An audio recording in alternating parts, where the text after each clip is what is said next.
Motherhood की बात करें तो उसमें बहुत सारी चीज़ें आ जाती हैं, लेकिन आज जिस टॉपिक को हम डिस्क्लोज करना चाह रहे हैं वो है हमारे पास मास्टरिंग द 3 डिलेज।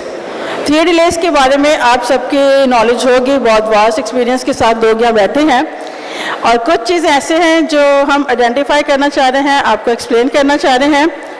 तो उसमें हम आगे चलते हुए देखेंगे कि हमारे पास जो ग्लोबल क्राइसिस में मैटरनल मोर्टेलिटी रेट है वो इस वक्त कितना है। आइडिया है आप लोग को कितना है तकरीबन? आइडिया नहीं है?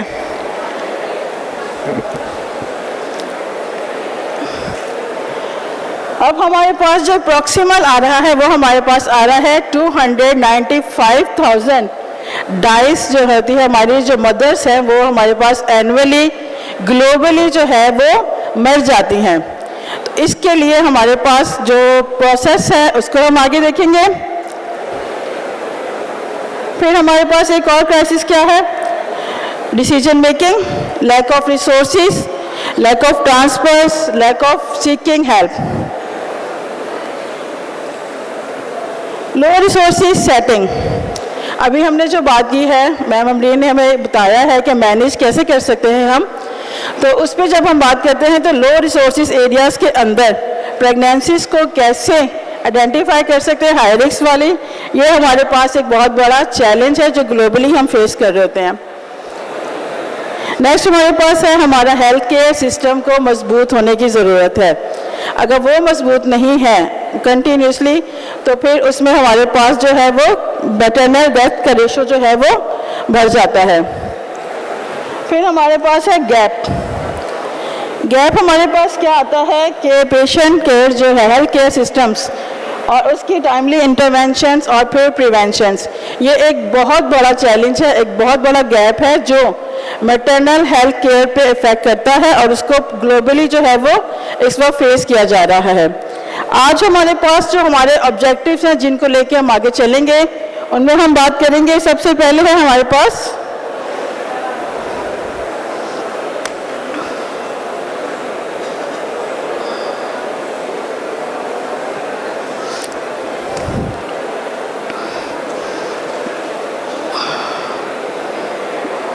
चल नहीं रहा है अंडरस्टैंडेबल द डिलेज मॉड्यूल जो है हमारे पास उस पर हम बात करेंगे। ठीक है, सेकंड है हमारे पास identify the causes and impact.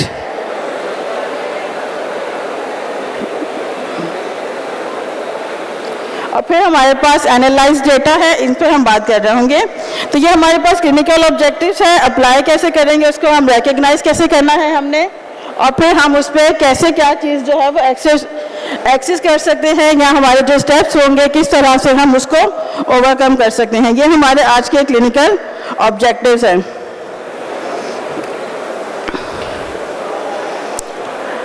अब हम बात करते हैं रिस्क की। तो हमारे पास जो रिस्क आते हैं 3 डिलेज को लेके या मैटरनल मोर्टेलिटी को रेट के, हम कौन सी चीज़ें हैं जो हमारे पास सबसे पहले रिस्क फैक्टर पे चली जाती हैं। इसमें हमारे पास आ जाता है सबसे पहले डिले 1। डिले 1 हमारे पास क्या आता है? Decision making. डिसीजन मेकिंग हमारे पास एक बहुत बड़ा रिस्क है जो इफेक्ट करता है मैटरनल हेल्थ पे। सेकेंड हमारे पास रिस्क में चला जाता है डिले इन प्रिवेंटेबल फेलियर्स में। फिर हमारे पास टाइमली रिकग्निशंस, जो डेंजर साइंस होते हैं हमारे पास उनको रिकग्नाइज नहीं कर पाते कि हमें इस पेशेंट को कब जो है वो ट्रांसफ़र कर देना चाहिए या कब तक ऐसी कोई बाउंड्रीज हैं जो मिडवाइफ सेटल कर सकती हैं, उसके बाद पेशेंट को शिफ्ट कर देना चाहिए। फिर हमारे पास आता है ट्रांसपोर्ट का सिस्टम। ट्रांसपोर्ट हमारे पास बहुत ही हाई रिस्क है, स्पेशली इन रूरल एरियाज़।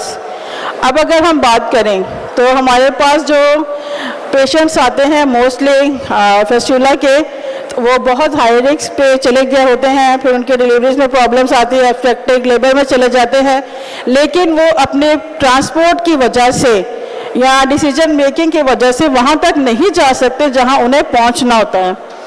फिर हमारे पास हाई रिस्क पे चला जाता है इफेक्टिवली फैसिलिटी। अगर वो पहुंच जाते हैं किसी टर्शरी केयर में जो उनके इलाके में है तो वहाँ पे उनको फैसिलिटीज़ नहीं मिलती कि वो क्या कर सकते हैं। उनके वहाँ पे उनके पास अगर पहुँच गए, उनके पास हिस्ट्री नहीं है पेशेंट की, पेशेंट को एमरजेंसी में लेके चले गए हैं, उसको कैसे डील करना है उन्होंने, उनके पास इक्विपमेंट्स नहीं है, उनके पास ब्लड बैंक नहीं है प्रॉपरली, तो इन सब चीज़ों से हमारे पास पेशेंट जो है वो वेरी वेरी हाई रिस्क पे चले जाते हैं। तब हमारे पास जो आता है वो है कि इनको हम कैसे ओवरकम करते हैं। ठीक है, एड्रेसिंग द डिलेज।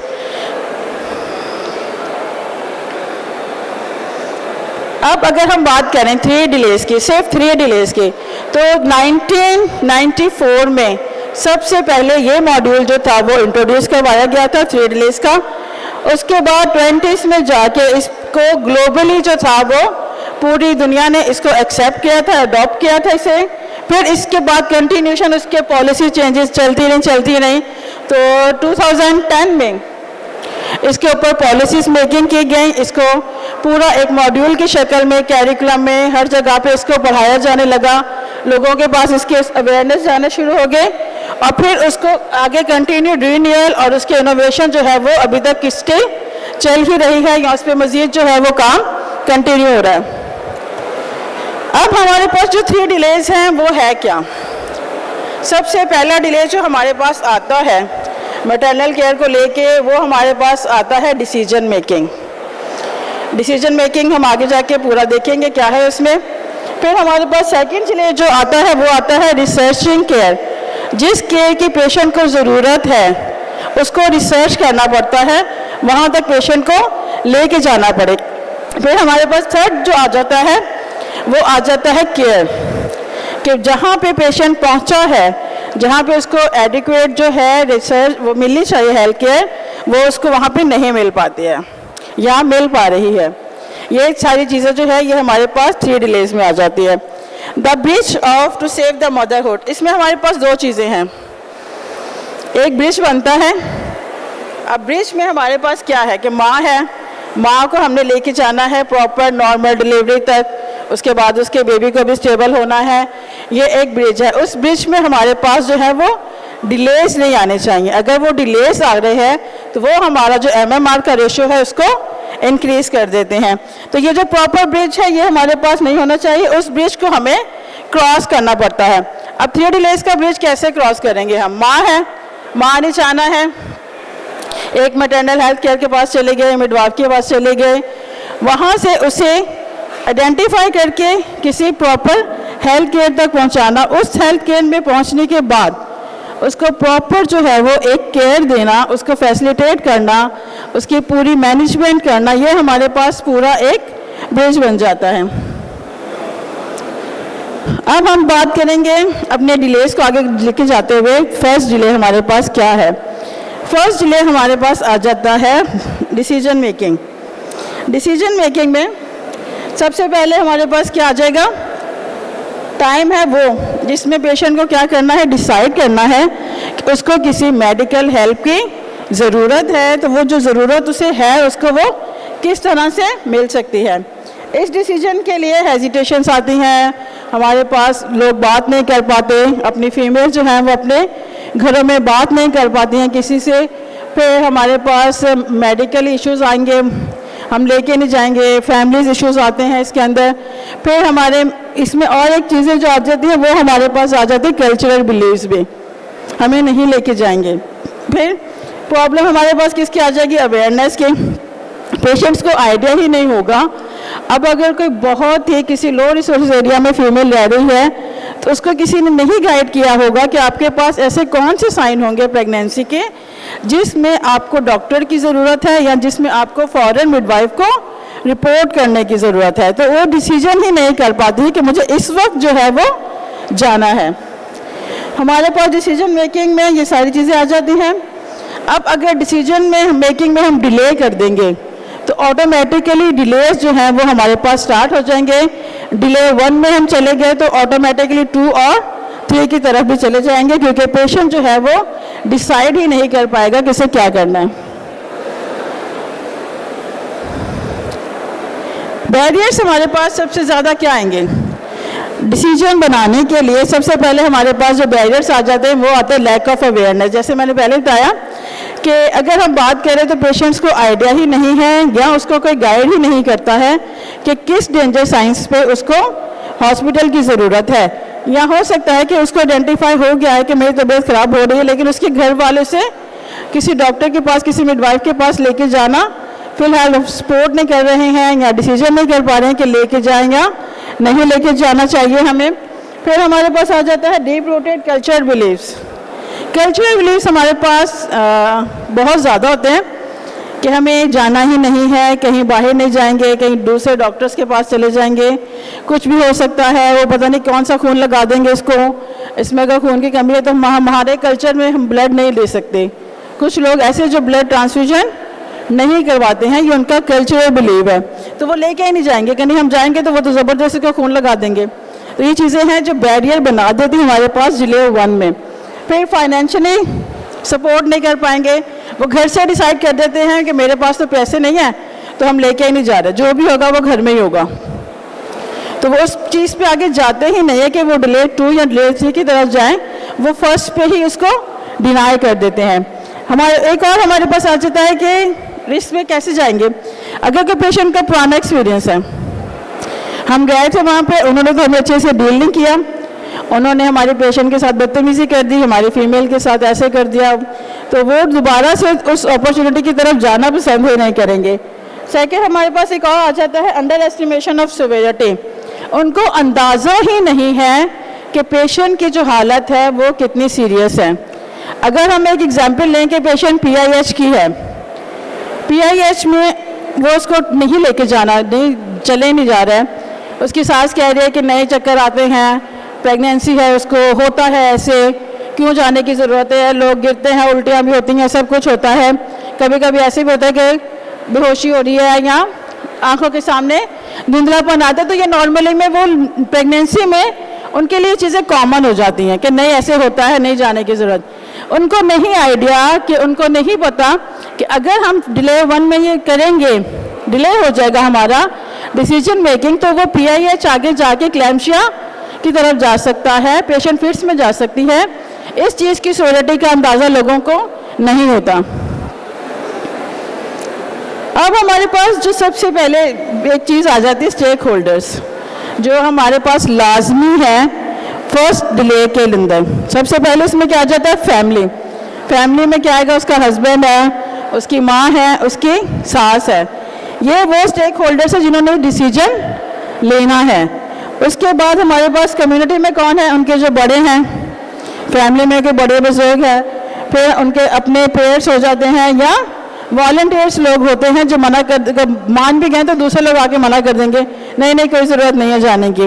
तो स्टेक होल्डर्स होते हैं ये हमारे पास। फिर हेल्थ केयर में, हेल्थ केयर प्रोवाइडर्स में, स्टेक होल्डर्स में ट्रेडिशनल दाइयाँ जिनको हम कहते हैं, मिडवाइफ्स की बात नहीं कर रही मैं, ट्रेडिशनल बर्थ अटेंडेंट्स की बात कर रही हूँ, ठीक है। फिर लोकल क्लिनिक्स हैं और फिर कम्युनिटी हेल्थ वर्कर्स हैं।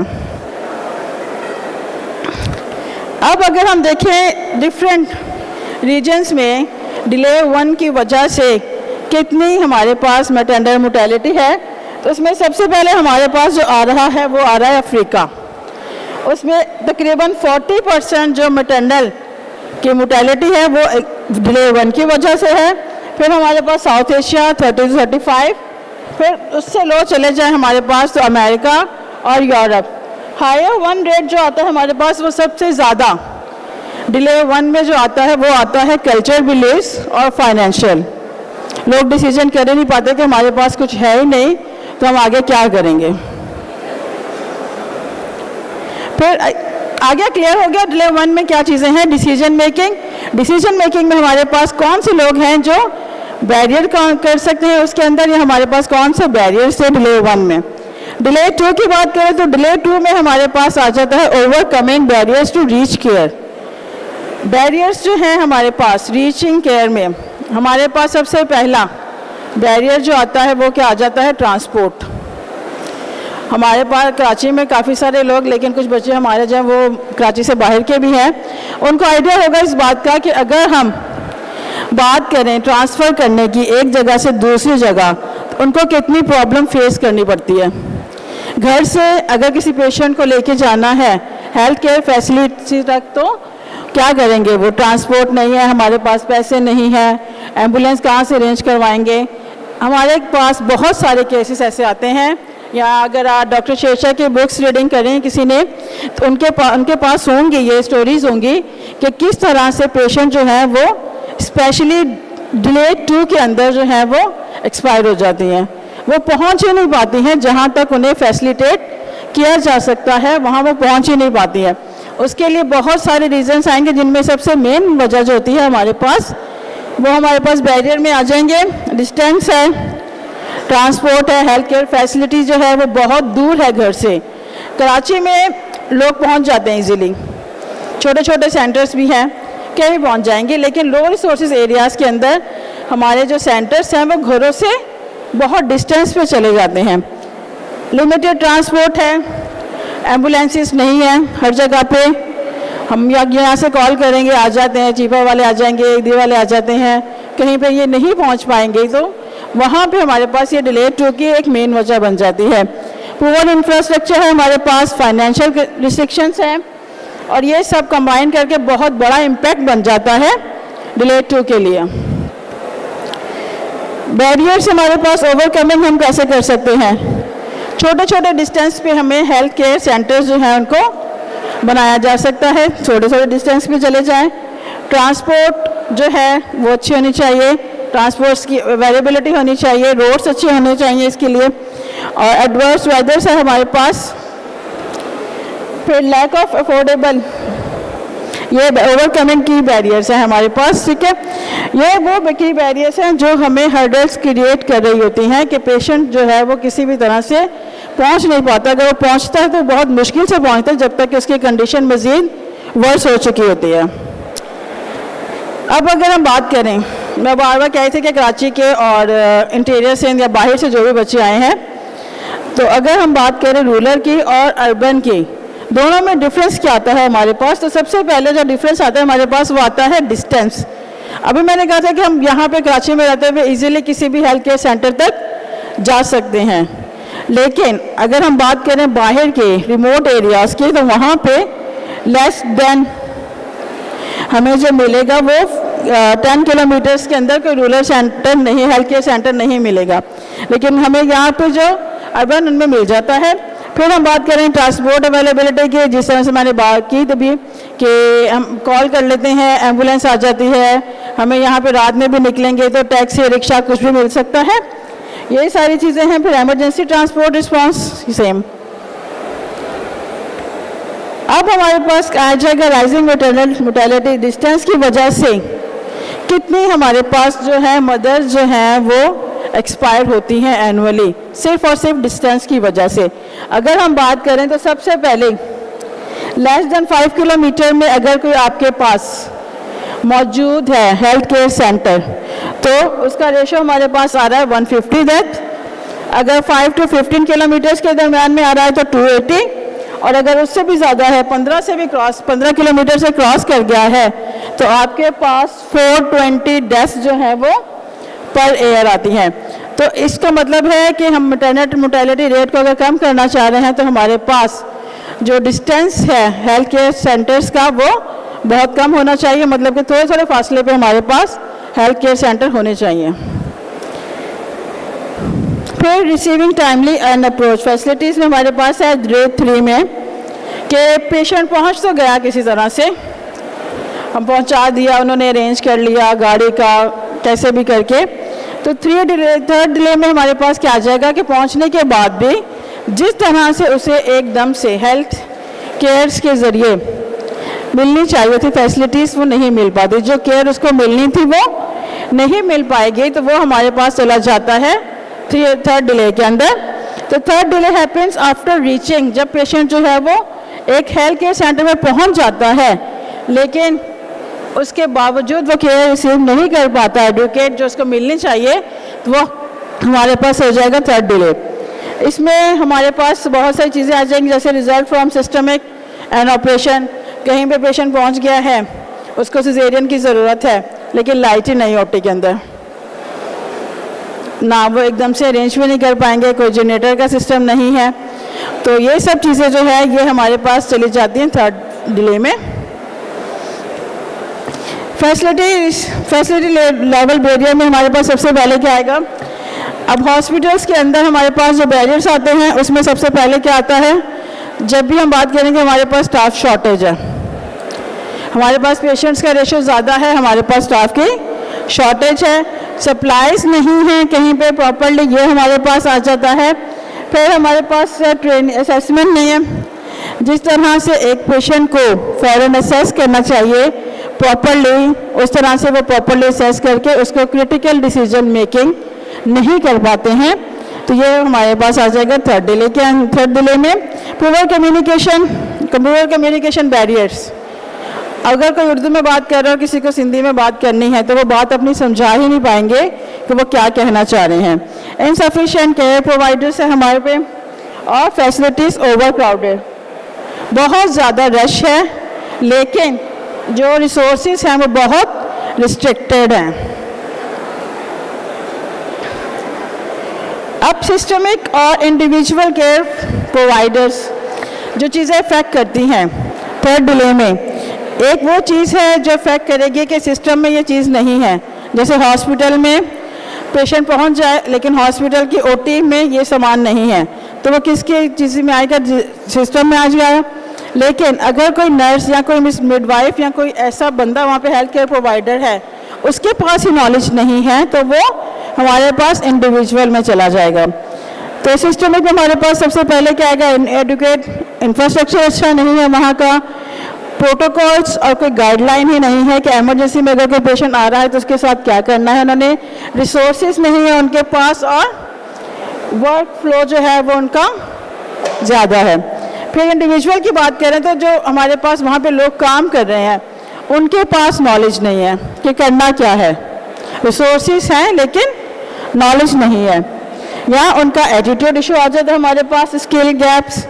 कोई नर्स हमारे पास इमरजेंसी के लिए अलग से स्पेशली ट्रेन की जाती हैं, इमरजेंसी में ड्यूटी करते करते वो ट्रेन हो जाती हैं, लेकिन इन केस किसी और को वहाँ पे पॉइंट कर दें तो उसके पास वो स्किल्स ही नहीं आ रहे, तो उसको काम कैसे करना है। और हमारे पास लास्ट में आ जाता है कम्युनिकेशन के। अब हमारे पास फैसिलिटी रेडीनेस इन्फ्लुएंस में क्या चीज़ें जो हैं वो इन्फ्लुएंस कर रही होती हैं। अगर हमारे पास फैसिलिटेटिंग में 80% तक इश्यूज हमारे अगर सॉल्व हो जाएं तो हमारा मैटरनल मोर्टेलिटी रेशियो जो रेट है वो कम हो जाएगा। ये हमारे पास सिस्टम की है, फैसिलिटीज़ जो प्रोवाइड की जाती हैं। उसके बाद डेफिशिएंसीज इन ब्लड सप्लाई, अगर ब्लड सप्लाई को रिड्यूस कर दें, और ट्रेन स्टाफ होना चाहिए हमारे पास, पोर्टर्स होने चाहिए। Enhancing facilities readiness directly improve maternal, ये वो चीज़ें हैं हमारे पास जो कि मदर को सर्वाइवल करने में हेल्प कर सकती हैं, जो माँ को बचा सकते हैं। क्रिटिकल फैसिलिटी डिले, क्रिटिकल में हमारे पास क्या आ जाएगा? एक नर्स के पास आज जा रही पेशेंट पहुंच गई है, लेकिन मोस्टली क्या सुनने में आता है, टेस्ट में एक होती है कि आप कुछ देर पहले आ जाते, तो नर्स क्या कहती है कि ब्लड बहुत देर से आया, उससे पहले क्या हो गया, पेशेंट हमारे पास एक्सपायर हो गई है बाय द टाइम, ठीक है। तो ये जो हमारे पास टेस्टमीज है इसमें हमारे पास आ जाता है डिले इन मैटरनल केयर, जो कि एक मोस्टली आप थोड़ा सा पहले आ जाते, सही है। हमारे पास जो चीज़ आती है रिसोर्सेज में आती है वो लेट आ रही होती है। अब मिथ्स हैं कुछ, डिस्पेयरिंग मिस, कॉमन मिसकंसेप्शन हमारे पास क्या आ गई है कि डिले इफेक्ट बोथ अर्बन और रूरल एरियाज करता है, डिलेज अफेक्ट करते हैं। डिले दोनों अर्बन और रूरल की अगर हम बात करें तो इसमें डिले इफेक्ट्स नहीं करते, फैसिलिटेशन नहीं हो रही होती है इसमें, ऐसा कुछ नहीं है, ठीक है। इस पर lack of family awareness means कि डेंजर जो है हमारे पास साइंस रिडिकोटेड अनरिकग्नाइज, ये हमारे पास क्या है, वो मिथ्स हैं कि हमें पता ही नहीं चला कि पेशेंट की कंडीशन कब ख़राब हो गई। आपको आइडिया हो जाना चाहिए था, पहले पेशेंट को ट्रांसफ़र करने से पहले ही पता हो जाना चाहिए था। फिर एक मिस होता है कि हमारे पास एमरजेंसी में कोई ट्रांसपोर्ट अवेलेबल नहीं होती है, तो ये कुछ ऐसी मिसकॉन्सेप्शंस हैं जो कंटिन्यू चल रही होती हैं। कॉम्प्रिहेंसिव स्ट्रेटजीज हमारे पास क्या होनी चाहिए, इन डिलेस को ख़त्म करने के लिए हमारे पास कुछ पॉलिसीज़ होनी चाहिए, कुछ हमारे पास स्ट्रेटजीज होनी चाहिए। उसमें सबसे पहले जो हमारे पास आ रहा है वो हमारे पास आ रहा है community education. Lack of community education का मतलब है लैक इन डिसीजन मेकिंग। अगर डिले 1 में ही वो डिसीजन अच्छे से प्रॉपरली ले लेंगे तो आगे हमारे पास सेकंड डिले या थर्ड डिले तक जाने की पोजीशन नहीं आती है, पेशेंट वहीं पे जो है वो सर्वाइवल में चले जाती हैं। सेकंड हमारे पास जो आ जाता है वो है ट्रांसपोर्ट नेटवर्क। ट्रांसपोर्ट नेटवर्क कैसे कर सकते हैं हम? एम्बुलेंसेस का अरेंज करें, एम्बुलेंसेस की अवेलेबिलिटी जो है वो प्रॉपरली होनी चाहिए हर जगह पे, एक नंबर पे डायल करके जिस तरह से हम करते हैं तो ईदी और चिपा वाले आ जाते हैं। यही चीज़ सेम जो है वो रूरल एरियाज़ में भी होनी चाहिए, जिसकी वजह से हम क्या कर सकते हैं, डिले 2 पे ओवरकम कर सकते हैं। फिर हमारे पास आ जाता है फैसिलिटी इम्प्रूवमेंट्स। फैसिलिटी इम्प्रूवमेंट्स में सबसे हॉस्पिटल मैनेजमेंट, प्रॉपर इक्विपमेंट होना चाहिए, प्रॉपर स्टाफ होना चाहिए उनके पास, और पॉलिसी और एडवोकेसी। पॉलिसी मेकिंग इस तरह से होनी चाहिए कि पेशेंट जैसे ही आ रहा है या जो मिडवाइफ जो है वो काम कर रही है अपने इलाके में, उसको उसकी एजुकेशन, उसकी पॉलिसीज़ होनी चाहिए, कैसे कैसे उसको काम करना है, किस पॉलिसी पे उसको चलना है, किस पॉलिसी पे वो नहीं जा सकती, वो वहीं से स्टार्ट हो जाएगी। फिर आगे जाते जाते वो कंटिन्यू पॉलिसीज़ जो हैं वो हमारे पास एंड तक चली जाती हैं, हॉस्पिटल्स तक चली जाती हैं। अब इसके और सस्टेनेबल फंडिंग होनी चाहिए। कैसे, क्या कर सकते हैं हम? अब जैसे बात करें कि कुछ पैसे जमा करते रहें, कुछ ऐसे हैं NGOs वगैरह आले आते हैं या कोई ऐसा कुछ होता है तो वो क्या कर देते हैं, सिस्टमिक में चले जाते हैं और बहुत सारी चीज़ें जो है वो पॉलिसीज़ उनकी होती हैं, या वो कोई ऐसी पॉलिसी इलाके में बना सकते हैं, फंडिंग वाली पॉलिसी बना सकते हैं। इस तरह regulation over sites to maintain standards. अब हॉस्पिटल के स्टैंडर्ड्स को मेंटेन करना चाहिए। अगर कोई आ गई है एमरजेंसी तो उनके पास उनके रूल्स एंड रेगुलेशन इस तरह से होने चाहिए कि अगर कोई रात को 2 बजे भी जा रहा है तो उनके पास हर चीज़ अवेलेबल होनी चाहिए, फंडिंग उनके पास इतनी होनी चाहिए। नेक्स्ट हमारे पास आ जाता है प्रूवन बेस्ट प्रैक्टिसेस। अब हमारे पास बेस्ट प्रैक्टिसेस क्या हो सकती हैं? इन डिलेस को ओवरकम करने के लिए, इन डिलेस की वजह से जो मैटरनल मोर्टेलिटी रेट जो है हमारा बढ़ रहा है, उनको ओवरकम करने के लिए हम कौन सी ऐसी प्रैक्टिसेस हैं जिन पे काम कर सकते हैं या जिनको अपने क्या कहेंगे उसके सिस्टम में लेके आने की ज़रूरत है? तो उसमें सबसे पहले जो हमारे पास आ जाता है maternal waiting Holmes.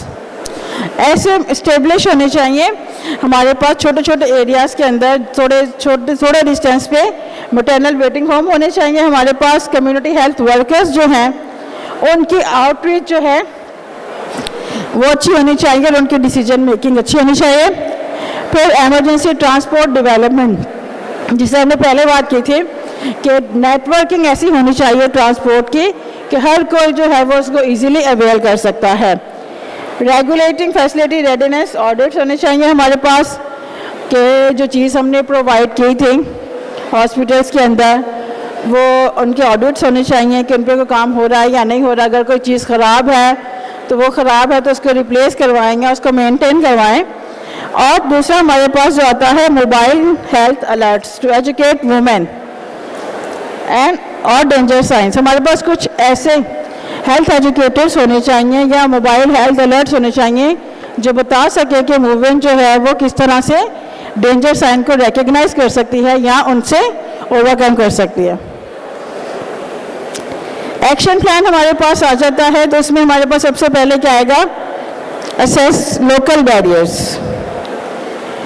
Local barriers जो हैं उस इलाके के, उनको असेस करने की ज़रूरत है, उनको ओवरकम करने की ज़रूरत है, उनके साथ काम करने की ज़रूरत है, उनको कम्युनिटीज़ के अंदर जाके बिठा के समझाने की ज़रूरत है कि किस तरह से वो डिसीजन मेकिंग कर सकते हैं।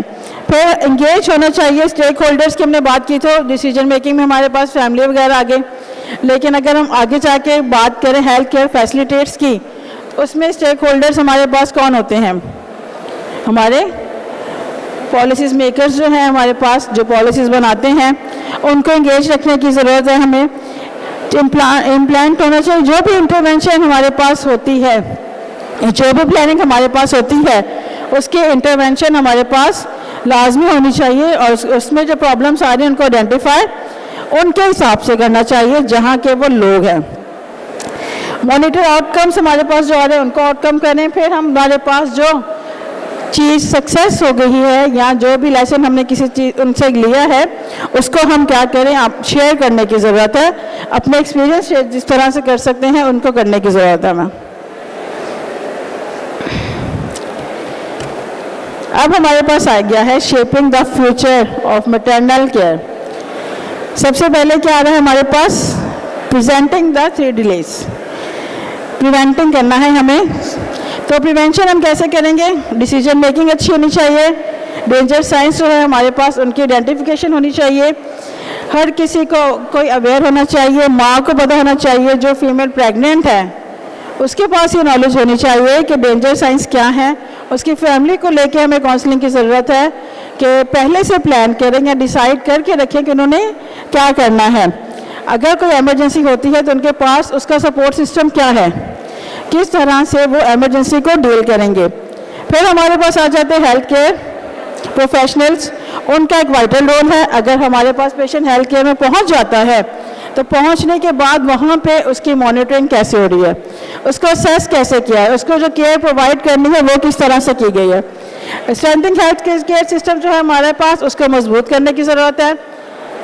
पॉलिसीज़ मेकिंग में अच्छी होनी चाहिए, हमारे पास पॉलिसी इस तरह से होनी चाहिए कि कोई भी मैटरनल अगर आती है हमारे पास तो इस तरह की पॉलिसियों के एमरजेंसी में उसको केयर प्रोवाइडर्स जो है वो केयर दे सके अच्छे से।